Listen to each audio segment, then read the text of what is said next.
साध संगत जी बड़े प्यार और सत्कार से बोलिए जी। धन निरंकार जी सभी संतों महापुरुषों के पावन पवित्र चरणों में दास की तरफ से कोटि कोटि धन निरंकार जी।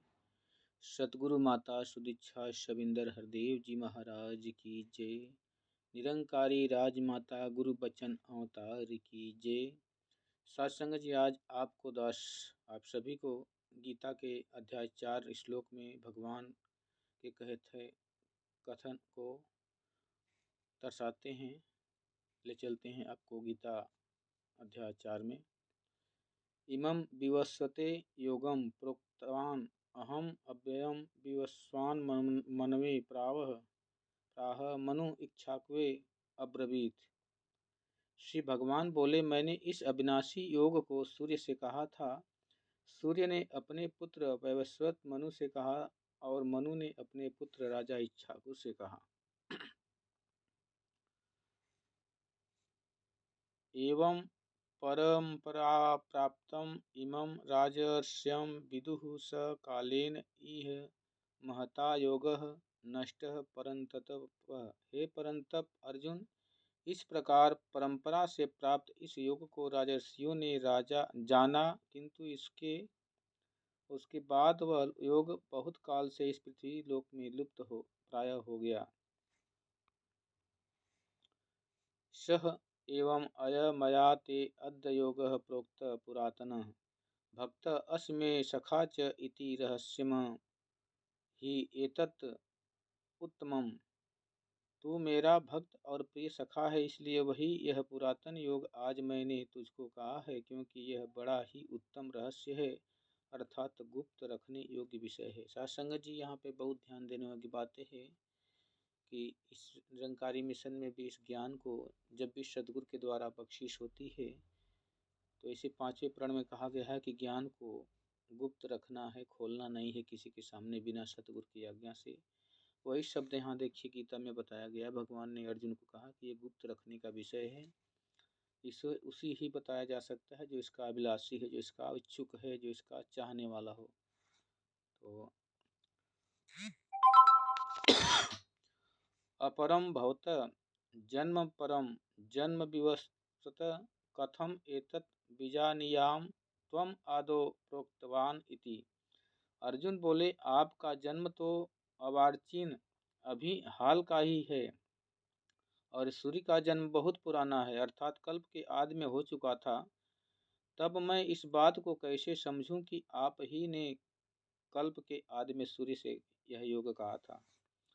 यही गंभीर विषय होती है कि जब इंसान इस वेदों को नहीं पढ़ता है तो जिद करता है कि कहाँ ये बातें लिखी गई है कहाँ कही गई है। तो देखिए अभी अध्याय 4 में श्लोक नंबर 4 में ये बातें भगवान श्री कृष्ण जी अर्जुन को बता रहे हैं, अर्जुन की शंका का समाधान करने के लिए, कि अर्जुन कह रहा है कि आप मेरे साथ में ही हो और इसी जन्म में आपका जन्म हुआ है, इसी समय में, तो आप कैसे सूर्य को ये ज्ञान दे दिए हो। सूर्य का जन्म तो बहुत पहले हो चुका था। तो योग का मतलब ही ज्ञान है, ब्रह्म ज्ञान का ही दीदार हो रहा है इसमें। 5वां श्लोक में देखिए कि बहूनि में व्यतीतानि जन्मानि तव च अर्जुन तानि अहम वेद सर्वाणि न त्वं वेत्थ परतंत्र। श्री भगवान बोले, हे परतंत्र अर्जुन, मेरे और तेरे बहुत से जन्म हो चुके हैं, उन सबको तू नहीं जानता, किंतु मैं जानता हूँ।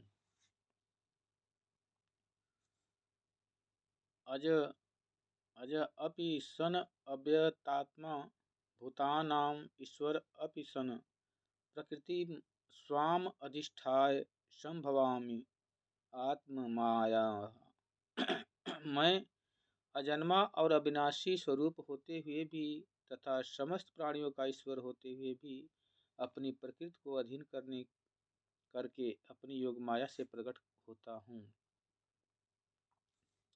यदा यदा हि धर्मस्य ग्लानिर्भवति भारत अभ्युत्थानम् अधर्मस्य तदा आत्मनं सृजामि अहम्। हे भारत, जब जब धर्म की हानि और अधर्म की वृद्धि होती है तब ही मैं अपने स्वरूप को रचता हूँ, अर्थात साकार रूप से लोगों के सम्मुख प्रकट होता हूँ। अध्याय 4 का 8वां श्लोक है। परित्राणाय साधूनां विनाशाय च दुष्कृतां धर्म संस्थापनार्थाय समं भवामि युगे युगे। साधु पुरुषों का उद्धार करने के लिए, पाप कर्म करने वालों का विनाश करने के लिए और धर्म की अच्छी तरह से स्थापना करने के लिए मैं युग युग में प्रकट हुआ करता हूँ। जन्म कर्म च में दिव्यम एवं एह वेत्ति तत्वतः त्यक्त्वा देहम पुनः जन्म न एति माम एति स अर्जुन। हे अर्जुन, मेरे जन्म और कर्म दिव्य अर्थात निर्मल और अलौकिक हैं। इस प्रकार जो मनुष्य तत्व से सर्वशक्तिमान सच्चिदानंद घन परमात्मा अज अविनाशी और सर्वभूतों के परम गति तथा परम आश्रय हैं, वे केवल धर्म को स्थापना करने और संसार का उद्धार करने के लिए ही अपनी योग माया से सगुण रूप में होकर प्रकट होते हैं। इसलिए परमेश्वर के समान सुहृद प्रेमी और पतित पावन दूसरा कोई नहीं है। ऐसा समझकर जो पुरुष परमेश्वर का अनन्य प्रेम से निरंतर चिंतन करता हुआ आसक्ति रहित संसार में बरतता है, वही उनको तत्व से जानता है, जान लेता है। वह शरीर को त्याग कर फिर जन्म को प्राप्त नहीं होता, किंतु मुझे ही प्राप्त होता है। यही बात लिखी जाती है कि जो परमपिता परमात्मा के तत्व से जान लेता है, असली रूप से तत्व का मतलब जानना कि जो इनका स्थायी रूप है, विराट स्वरूप जो तो बनाया गया था, लेकिन जो असली स्वरूप है निरंकार का रूप है, कभी आता और जाता नहीं है। इसी की बात भगवान कर रहे हैं कि जो मुझे इस चित्त से जान लेता है, उसके जन्म मरण का खत्म हो जाता है लेखा, वो मुझ में वास कर लेता है। और यही सदगुरु बता रहे हैं कि जो ब्रह्म ज्ञान को ले लेते हैं और अच्छी तरह से निभा लेते हैं, वो जन्म मरण की फांस से बाहर हो जाते हैं, फिर परमात्मा में ही मिल जाते हैं। वीतराग भय क्रोधा मन्य माया माम उपाश्रिता बहव ज्ञान तपसा पूता मद्धावम आगता। पहले भी जिनके राग भय और क्रोध सर्वदा नष्ट हो गए थे और जो मुझ में अनन्य प्रेम पूर्वक स्थित रहते थे, ऐसे मेरे आश्रित रहने वाले बहुत से भक्त उपर्युक्त ज्ञान रूप तत्व से तप से पवित्र होकर मेरे स्वरूप को प्राप्त हो चुके हैं। भगवान कह रहे हैं कि पहले भी इस ज्ञान से बहुत सारे लोग मुझे जानकर इसी तप, इसको तप कहते हैं। तप का मतलब है जो हमारा जो सदमार्ग है, मंजिल है, उसको प्राप्त कर लिया तो तप हो गया, समझ लीजिए। तप रहना का मतलब ये नहीं है कि हम भूखे रहकर धूप में अग्नि के सामने अपने शरीर को कष्ट दें, ये तप नहीं होता। तप होता है हमें सत्य को जान लेना, सत्य पर चल पाना, झूठ को सदा दूर रखना, झूठ से सदा बैर रखना, ये तप होता है।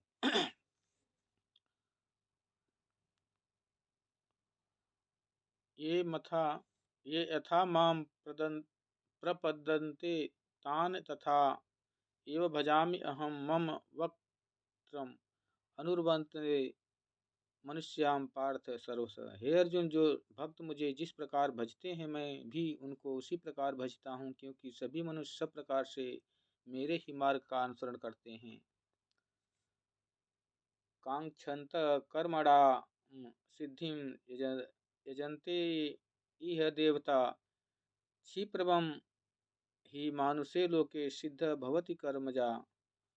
इस मनुष्य लोक में कर्मों के फल को चाहने वाले जो लोग देवताओं का पूजन किया करते हैं, क्योंकि उनको कर्मों से उत्पन्न होने वाली सिद्धि शीघ्र मिल जाती है। ये बात बताया जाता है मिशन में कि जिन्हें किसी संसार की वस्तु प्रिय है, वो देवताओं की पूजा करते हैं। संसार में उनको जल्दी सिद्धियां प्राप्त हो जाती है, जल्दी वस्तुएं प्राप्त हो जाती हैं, क्योंकि ये देवताओं के अधीन जो संसार है, और देवता भी माया के अधीन रहते हैं। तो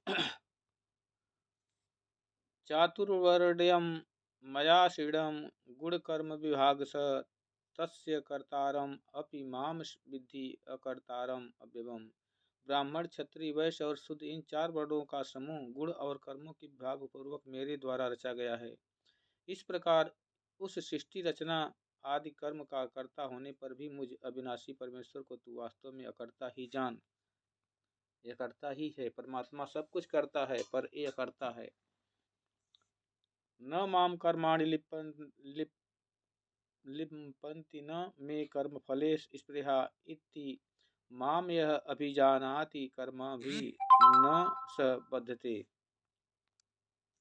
कर्मों के फल में मेरी स्पृहा नहीं है, इसलिए मुझे कर्म लिप्त नहीं करते। इस प्रकार जो मुझे तत्व से जान लेता है वह भी कर्मों से नहीं बधता। इसी बात को बताया जाता है कि कर्म अकर्म भाव से करो। अगर उसको कर्म को फल के स्वरूप जानकर करोगे तो उसको भोगने के लिए आपको जन्म लेना पड़ेगा। अगर आप कर्म को अकर्म भाव से करते हो, अकर्ता भाव से करते हो, उससे इच्छा नहीं है आपको कि मेरा इस कर्म को करने के बदले मुझे कुछ मिले, तो आप कर्म फल से बाहर हो जाएंगे और जन्म मृत्यु के बंधन से बच जाएंगे। एवं ज्ञात्वा कृतं कर्म पूर्वे अपि मुमुक्षिं कुरु कर्म एवं तस्मात् त्वं पूर्वतरम कृतम। पूर्व काल में मुमुक्षुओं ने भी इस प्रकार जानकर ही कर्म किए हैं, इसलिए तू भी पूर्वजों द्वारा सदा से किए जाने वाले कर्मों को ही कर। किम कर्म अकर्म इति कवय अपि अत्रा मोहिता तत्र ते कर्म प्रवक्ष्यामि यत् ज्ञात्वा मोक्षे अशुभात्।